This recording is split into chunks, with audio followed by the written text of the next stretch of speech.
PWDs will have free access to free health services, even though that is being contended now because of some of the other issues. We'll be looking at that much later. Then, of course,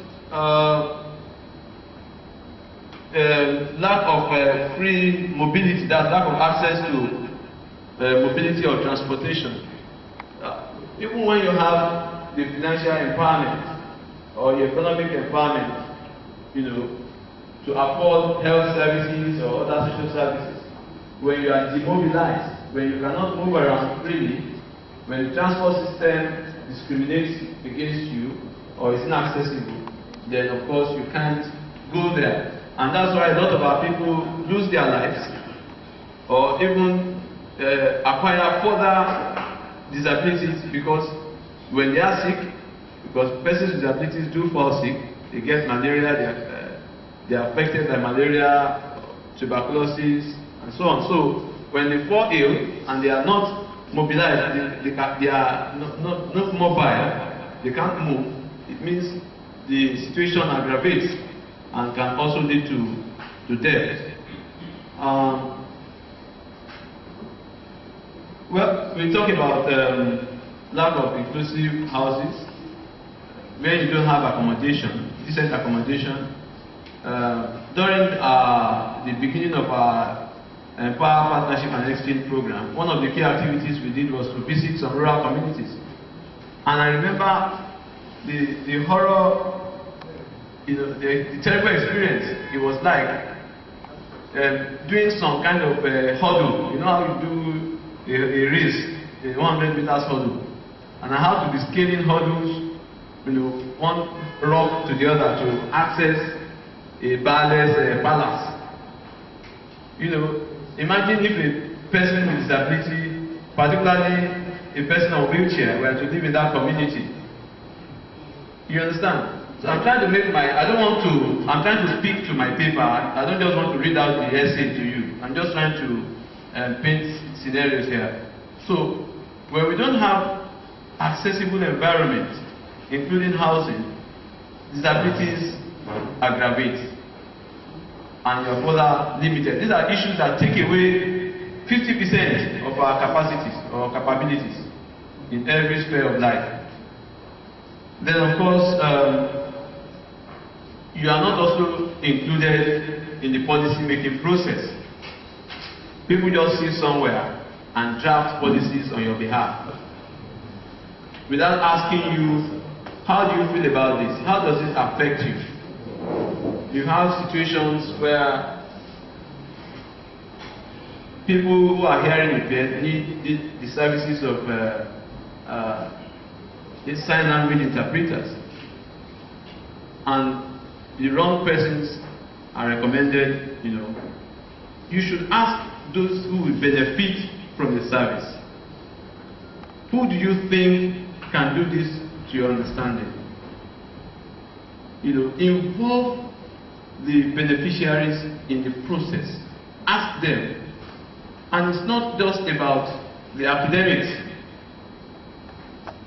Sometimes, like you heard Mr. Olobi talk, he said he had to go to school because of his daughter. And he may not necessarily have done the PhD of special education, but he has the basic understanding. And because he is a beneficiary, he is more passionate, he does it with more attention, with more attentiveness, you know, compared to someone who just wants to make a living out of it.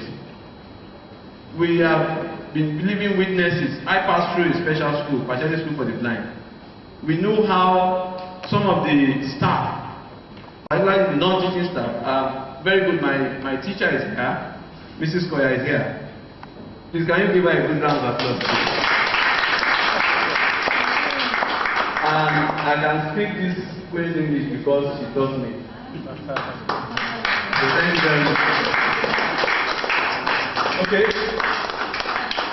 But I have to say in her presence, and I'm sure she also knows it, that particularly the non-teaching staff, some of them could be very ruthless because they don't understand it. And worse still, they are not informed, about how to relate with persons with disabilities, and it cuts across all, the special formations. So it's different when you are just doing it to earn a living, but compared to when you are doing it to give service, where you are sacrificial, where you are, looking beyond your earnings. So when policymakers do, develop policies and they don't ask those who are to benefit, it always goes the wrong way most of the time. So these are some of the things that further limit disability. I put this first so that we will appreciate, where we are coming from, and then we can begin to visualize where we are really going to. Okay, then I move to the provisions of the special purpose law, the health provisions. Now we know where we are coming from. Now, I also want us to prepare our minds. Having heard where we are coming from, let us ask, by the time we finish this, by the time we listen to the provisions of the law, we will be able to tell whether or not these provisions actually address some of the problems I have highlighted earlier. So, and of course, some of the things we want to take away from this meeting, it will inform a review of this law.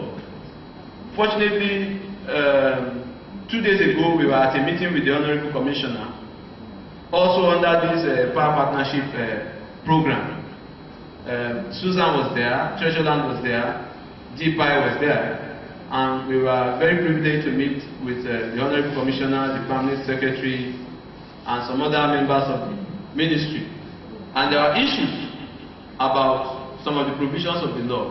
And I can happily tell you that the ministry itself is forward-looking, because they are trying to develop a disability policy for the Ministry of Health.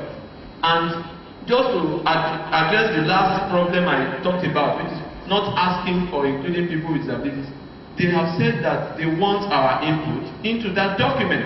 Please, let's give them a round of applause, please.